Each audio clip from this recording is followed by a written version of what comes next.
नमस्कार। Good news Bharat के YouTube channel में आप सभी दर्शकों का स्वागत है। मैं हूं संजीव कुमार शर्मा और आइए देखते हैं आजमगढ़ की कुछ खबरें फटाफट अंदाज में।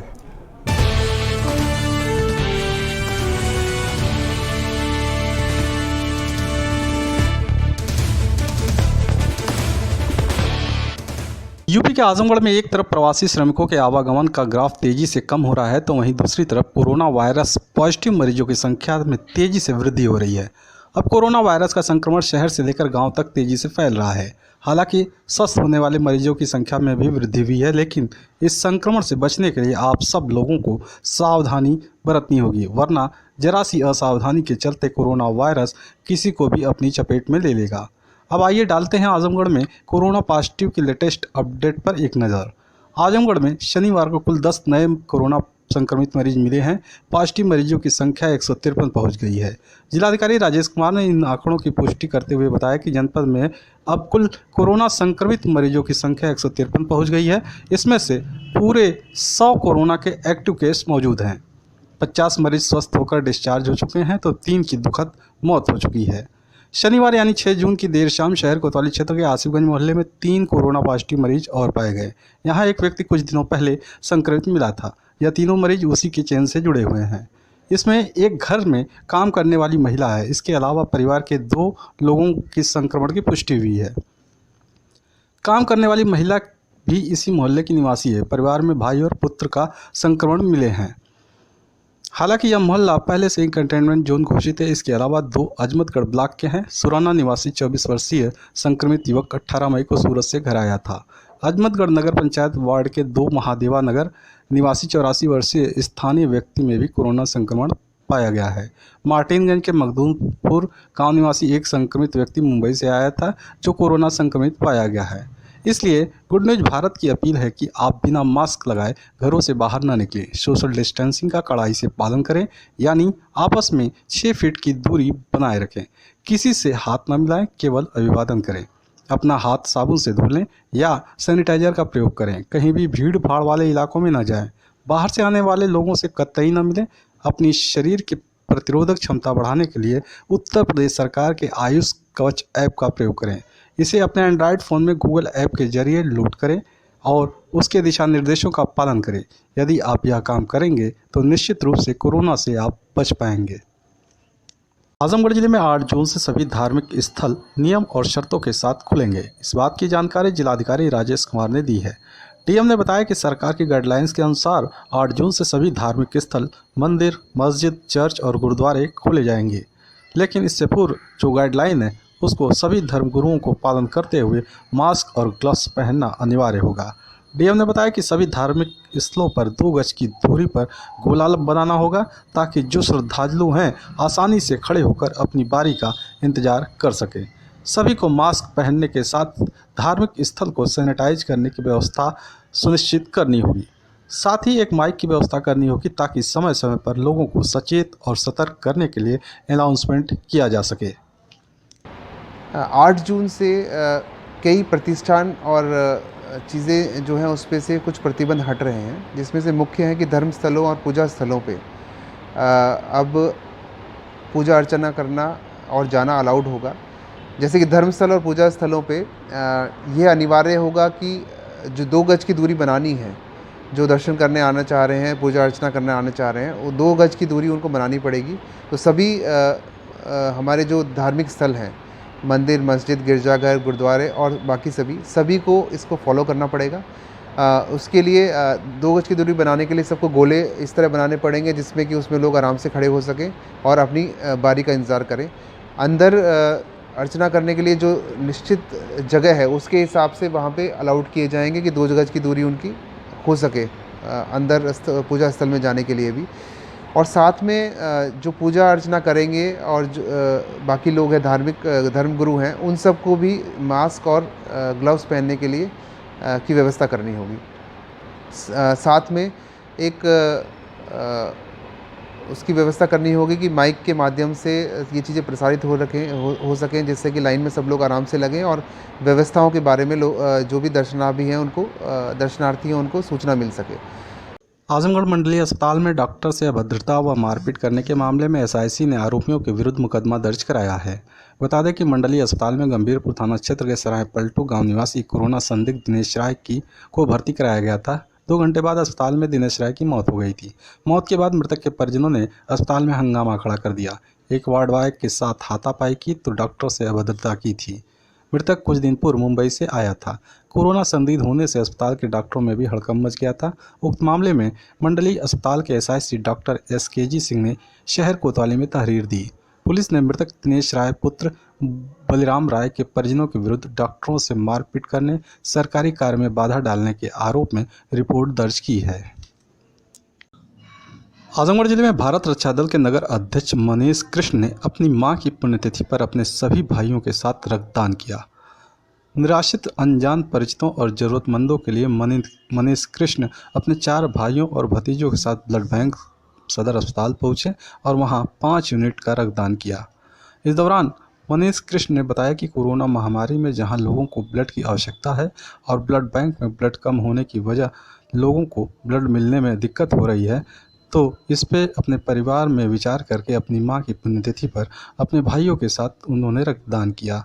उन्होंने बताया कि आज वे 10वीं बार रक्तदान किए हैं। पहली बार रक्तदान एक अनजान व्यक्ति के लिए 20 वर्ष की आयु में अपना रक्तदान किया था। उसके बाद कारगिल दिवस पर, भगत सिंह के शहादत दिवस पर और अपनी शादी की सालगिरह पर पत्नी के साथ रक्तदान करते हैं। जिलाध्यक्ष उमेश सिंह ने मनीष के परिवार की सराहना करते हुए कहा कि आपके इस कार्य से लोगों को प्रेरणा लेने की ज़रूरत है और अपनों की स्मृति में रक्तदान करें, जिससे दूसरों की ज़रूरतों को पूरा किया जा सके। मेरा नाम मनीष कृष्ण, नगर अध्यक्ष भारत रक्षा दल। आज हमारी माताजी की पुण्यतिथि थी। उस पर हम सब परिवार जो है अपने भाइयों के साथ ब्लड बैंक जाकर जो है वहाँ पे रक्तदान किया। कुल 5 यूनिट हम लोगों ने रक्तदान किया है। कोरोना की इस महामारी में जहाँ ब्लड की बहुत ज़्यादा आवश्यकता है, तो ब्लड बैंक में हम लोगों को पता चला कि ब्लड की कमी है, तो हमने अपने परिवार में विचार किया कि जो है क्यों ना इस पुण्यतिथि पे माताजी के जो है वहाँ पे चल के ब्लड डोनेट किया जाए। तो सारे परिवार के भाई लोग तैयार हो गए, तो हम सब भाई जो है एक साथ जाकर जो है वहाँ पे ब्लड डोनेट किए आज। आजमगढ़ जिले के कुछ प्राइवेट स्कूलों द्वारा मनमानी फीस वसूलने के विरोध में छात्रों ने जिलाधिकारी को ज्ञापन सौंपा। छात्रों ने स्कूलों पर मासिक शुल्क के अलावा समग्र शुल्क के नाम पर 12,500 रुपये लेने का आरोप लगाया। जिलाधिकारी कार्यालय पहुंचे छात्रों ने बताया कि जनपद के कुछ प्राइवेट स्कूल मासिक शुल्क के अलावा समग्र शुल्क के नाम पर 12,500 रुपये ले रहे हैं, जो सरकार के दिशा निर्देश के खिलाफ है। हम लोग जब स्कूल गए ही नहीं तो समग्र शुल्क कैसा लिया जा रहा है। जनपद में कुछ प्राइवेट स्कूल बच्चों की फीस स्कूल न खुलने तक की माफ़ कर दिए हैं। छात्रों ने कहा कि जब तक स्कूल नहीं खुलता तब तक की फीस माफ़ की जाए। लॉकडाउन में कामकाज की सारी गतिविधियां रुक जाने के कारण हमारे परिजन फीस जमा करने में असमर्थ हैं। अन्य जनपदों के जिलाधिकारी ने बच्चों की फीस स्कूल न खुलने तक न लेने का आदेश जारी किए हैं। ऐसे में हमारे ज़िले में जब तक स्कूल नहीं खुलता तब तक फीस माफ़ किया जाए। आजमगढ़ जिले के मुबारकपुर थाना क्षेत्र के नैठी गांव निवासी रामसागर यादव ने जिलाधिकारी को प्रार्थना पत्र सौंप महज बयाना देकर दबंगई के दम पर भूमि रजिस्ट्री कराने का आरोप लगाया है। जिलाधिकारी कार्यालय पहुंचे पीड़ित रामसागर यादव ने बताया कि ग्राम छत्तरपुर खुशहाल में अराजी नंबर 30 में वह 1/3 का हिस्सेदार है। बहन की शादी के लिए पीड़ित अपना कुछ हिस्सा जमीन विक्रय करना चाह रहा था, जिसको लेकर कसड़ा क्षेत्र निवासी ब्रजेश यादव से 1,90,000 रुपये प्रति बिस्सा तय हुआ और ब्रजेश यादव द्वारा बयाना के रूप में 1,10,000 रुपये पीड़ित के इलाहाबाद बैंक के खाते में बीते 19 मार्च 2020 को भेजकर 1 सप्ताह के अंदर पूरा पैसा देकर रजिस्ट्री कराने का आश्वासन दिया गया।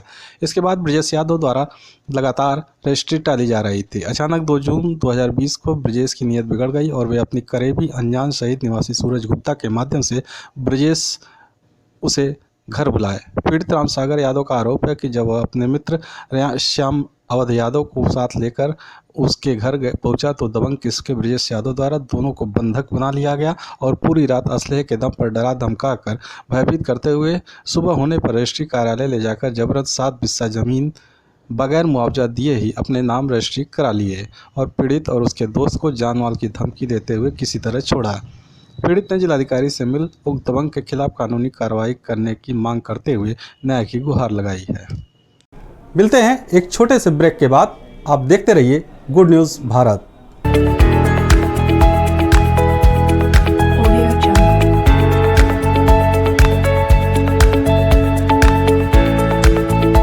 ब्रेक के बाद एक बार फिर आपका स्वागत है। आइए देखते हैं आजमगढ़ की खबरें फटाफट अंदाज में।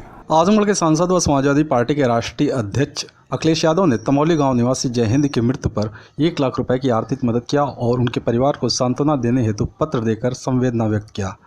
बता दें कि तमौली गांव निवासी जय हिंद लॉकडाउन के दौरान मुंबई से टेम्पो द्वारा अपने घर वापस आ रहा था कि रास्ते में ही उसकी मौत हो गई थी, जिसको लेकर जिलाध्यक्ष हवलदार यादव, क्षेत्रीय विधायक व पूर्व मंत्री दुर्गा प्रसाद यादव, विधायक नफीस अहमद गांव पहुंचकर पैसे की जानकारी दिए और सांत्वना व्यक्त किया। तत्पश्चात पार्टी कार्यालय पर सोशल डिस्टेंसिंग का पालन करते हुए बैठक का आयोजन हुआ। बैठक को संबोधित करते हुए जिलाध्यक्ष हवलदार यादव ने कहा कि कोरोना महामारी के संक्रमण की जिम्मेदार केंद्र सरकार व प्रधानमंत्री मोदी जी हैं। 30 जनवरी को ही केरल में संक्रमित व्यक्तियों की जानकारी होने के बाद भी सही समय पर सही निर्णय न होने के कारण देर से लगे लॉकडाउन से प्रवासी मजदूरों व आम जनता को परेशानी झेलनी पड़ी, जिससे तमाम प्रवासी मजदूरों की मृत्यु हो गई। समाजवादी पार्टी के लोगों ने प्रवासी मजदूरों को रास्ते में खाना पानी की व्यवस्था कर मदद किया। लॉकडाउन के दौरान पुलिस ने जनता का उत्पीड़न किया, कानून व्यवस्था जर्जर हो गई है, पुलिस मनमाना ढंग से जनता का शोषण कर रही है। बैठक में राष्ट्रीय अध्यक्ष को धन्यवाद दिया गया। उन्होंने प्रदेश में प्रवासी मजदूरों को आने जाने पर हुई मृत्यु पर 1 लाख रुपए देकर उनको संकट से उबरने में सहायता दिया। आरोग्य सेतु ऐप और आयुष कवच ऐप डाउनलोड करने के लिए आजमगढ़ जिलाधिकारी राजेश कुमार ने लोगों से अपील की है। जिले की जनता को जानकारी देते हुए जिलाधिकारी ने बताया कि भारत सरकार ने जो आरोग्य सेतु ऐप जारी किया है, इससे लोगों को कोरोना संक्रमित या संदिग्ध लोगों की जानकारी समय पर मिल जाती है ताकि लोग सतर्क रह सकें। इसके साथ ही यूपी सरकार ने जो आयुष कवच ऐप बनाया है, उससे सभी को रोग प्रतिरोधक क्षमता को बढ़ाने की जानकारी दी जाती है ताकि लोग अपने रोग प्रतिरोधक क्षमता को बढ़ा सकें। इससे रोगों से लड़ने की ताकत मिलती है। जिलाधिकारी ने जिले के सभी नागरिकों से दोनों ऐप को डाउनलोड करने की अपील की है। स्वास्थ्य मंत्रालय भारत सरकार द्वारा आरोग्य सेतु ऐप, जिसका कि बहुत प्रचार प्रसार भी किया गया है, एक बनाई गई है जिसको कि हर एक स्मार्टफोन में डाउनलोड करके इंस्टॉल करके उसको रन करना बहुत आवश्यक है। इसका मैं थोड़े से शब्दों में बताना चाहूँगा। ये इसलिए आवश्यक है कि इससे आपको पता चलेगा कि आपके आसपास कितनी दूरी पे कोई कोरोना पॉजिटिव या कोरोना जिसको हो सकता है संदिग्ध व्यक्ति है, आपको जानकारी मिलती है और आप सतर्क हो सकते हैं। तो इसलिए मेरा सबसे अपील है कि इसको सभी लोग डाउनलोड करें। गूगल प्ले स्टोर पे और एप्पल का अगर फ़ोन है तो iOS पे ये उपलब्ध है। इसके साथ ही उत्तर प्रदेश सरकार ने एक आयुष कवच ऐप डाउनलोड बनाई गई है, जो कि गूगल प्ले स्टोर पे और iOS पे दोनों पे उपलब्ध है। इसमें आपको प्रतिरोधक क्षमता कैसे व्यक्ति की बढ़ सकती है उसके बारे में जानकारी है। योगाभ्यास हमें कैसे करना चाहिए और कितना करना चाहिए, कितना प्राणायाम करना चाहिए, वो सारी जानकारी है। और साथ में हमें क्या क्या खाने की में सुधार करना चाहिए, वो सारी चीज़ें इसमें ली गई, जिससे हमारी प्रतिरोधक क्षमता बढ़ेगी। और उस प्रतिरोधक क्षमता से बढ़ने के बाद हम कोरोना और अन्य बीमारियों से भी हमारे अंदर शक्ति इतनी बढ़ेगी कि हम उनसे विजय पा सकते हैं। आइए हम जानते हैं ये आयुष कवच ऐप आपके एंड्रॉयड फ़ोन में कैसे होगा लोड। एप्लीकेशन के बारे में बताने जा रहे हैं, जो कि माननीय मुख्यमंत्री योगी आदित्यनाथ जी ने आयुष कवच मोबाइल ऐप को लॉन्च किया है। इससे हमें कोरोना वायरस के इन्फेक्शन से बचाने में मदद करेगा और भारत की प्राचीन परंपराओं के अनुसार इसमें वायरस से लड़ने के लिए रोग प्रतिरोधक क्षमता विकसित करने के कई तथ्य दिए गए हैं। तो आइए रोग प्रतिरोधक क्षमता विकसित करने के लिए आम जन के बीच इन्हें प्रस्तुत करने के लिए मोबाइल ऐप को डाउनलोड करें और ताकि हम इस महामारी से लड़ सकें। उत्तर प्रदेश के लिए आयुष कवच ऐप डाउनलोड करने, उसमें क्या प्रविष्टि इन्फॉर्मेशन दर्ज करनी है, इसके लिए चलिए शुरुआत करते हैं। चलते हैं, सबसे पहले प्ले स्टोर खोलते हैं। यहाँ पर प्ले स्टोर में हम टाइप करेंगे आयुष कवच।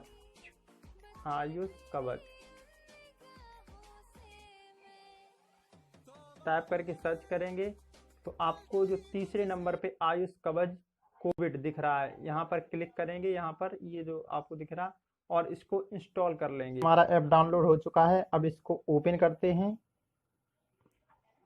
ओपन करते तो माननीय श्री मुख्यमंत्री योगी आदित्यनाथ जी का फोटो दिखाई देगा। इसके बाद हम आपको ये माननीय मुख्यमंत्री उत्तर प्रदेश से की प्रेरणा से उत्तर प्रदेश शासन आयुष विभाग द्वारा इस योग पद्धति पर आधारित स्वयं की देखभाल के रोग प्रतिरोधक क्षमता व्यक्त करने की एक पहल है। आगे बढ़ाते जाएंगे। 30 से आंतरिक शुद्धि, कोविड-19 योद्धा, यहाँ पर आप देख सकते हैं किस तरह से दिखाया गया। योग एक मात्रा, और यहाँ पर फिनिश पर टच कर देंगे और जिस भाषा में चूज करना चाहते हैं, मान लीजिए हम हिंदी में चूज करते हैं तो इसको प्रोसीड कर देंगे। और अब आपको दूरभाष नंबर, मोबाइल नंबर आपको दर्ज करने के लिए बोलेगा, तो चलिए मोबाइल नंबर दर्ज कर देते हैं। लॉगिन करेंगे, मोबाइल नंबर दर्ज करके पूरा नाम मांगेगा तो पूरा नाम भर देते हैं।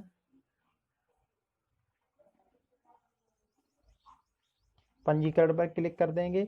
जैसे ही पंजीकरण के लिए हम आपको OTP भेजा जाएगा, OTP भेज देंगे। OTP हमारा जैसा कि आ चुका है 993549। OTP को दर्ज कर देंगे। पर आयुर्वेद की आवश्यकता, बेहतर जीवन शैली, रोग प्रतिरोधक क्षमता के उपाय इत्यादि बहुत सारे विकल्प दिए गए हैं, जिनसे आप जैसे कि आयुर्वेद की आवश्यकता, कोविड-19 महामारी के प्रकोप से पूरे विश्व में मानव जाति पीड़ित है, ऐसे में शरीर को स्वस्थ कैसे रखें, तो ये आपको दिया गया है। यहाँ से आप पूरा पढ़ सकते हैं कि इसकी आपको हिंदी और इंग्लिश दोनों ही में ही दिया गया है।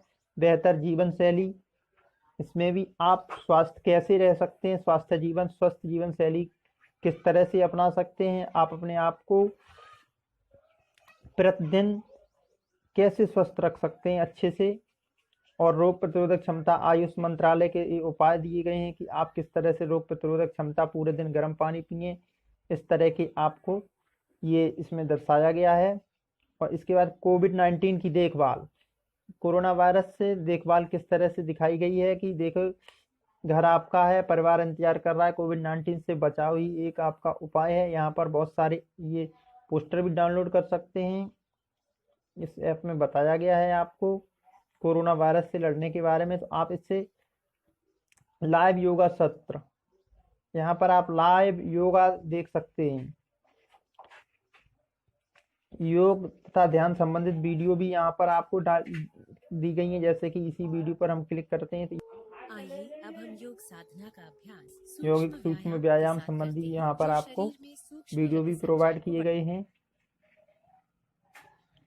और कोविड-19 योद्धा, जैसे कि आप सक्रिय योद्धा, यहाँ पर आप पूरे डिस्ट्रिक्ट में, पूरी यूपी के ऑल डिस्ट्रिक्ट में कितने सक्रिय योद्धा हैं, जैसे कि अपने ही डिस्ट्रिक्ट मैनपुरी की यहाँ पर सर्च करते हैं तो मैनपुरी में 49 डॉक्टर्स की टीम है जिन्हें जिन्हें कोविड-19 योद्धा कहा जाता है। यहाँ पर देख सकते हैं ये इस तरीका के डॉक्टर हैं, जैसे कि डॉक्टर रश्मि भास्कर, जो कि ये मेडिकल ऑफिसर हैं, यहाँ पर मैनपुरी में तैनात हैं। इस तरह से तो ये ऐप डाउनलोड करिए, आप इसमें समय दीजिए थोड़ा, ताकि इस महामारी से जल्दी ही निपटा जा सके।